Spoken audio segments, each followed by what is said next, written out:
Bonjour à tous. Alors aujourd'hui, on va débuter une petite leçon, mais néanmoins importante, c'est le groupement des résistances en série.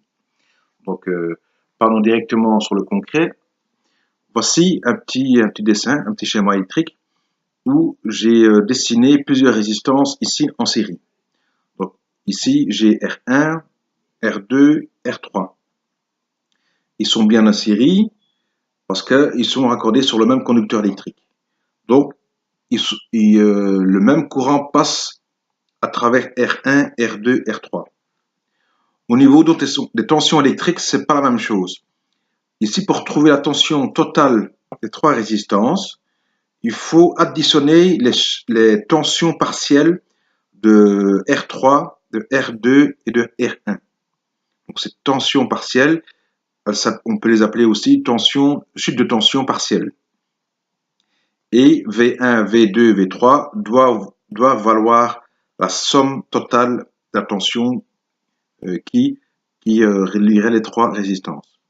Alors, le principe des regroupements des résistances en série, c'est de trouver l'équivalence RE, l'équivalence, pour éliminer ces résistances partielles qui sont ici à la queue leu et retrouver son équivalence ici symbolisée par RE.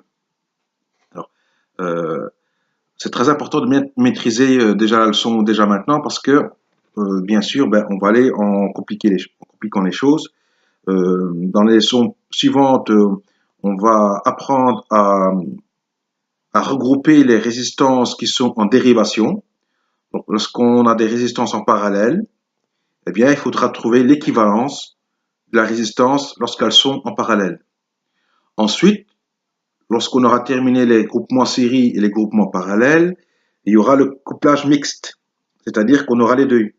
On aura aussi bien des résistances en série ici que des résistances en parallèle qui comprend elles-mêmes des résistances en série ici. Par exemple, c'est juste un exemple.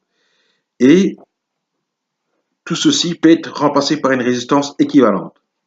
La même chose ici et la même chose par les résistances série. Voilà.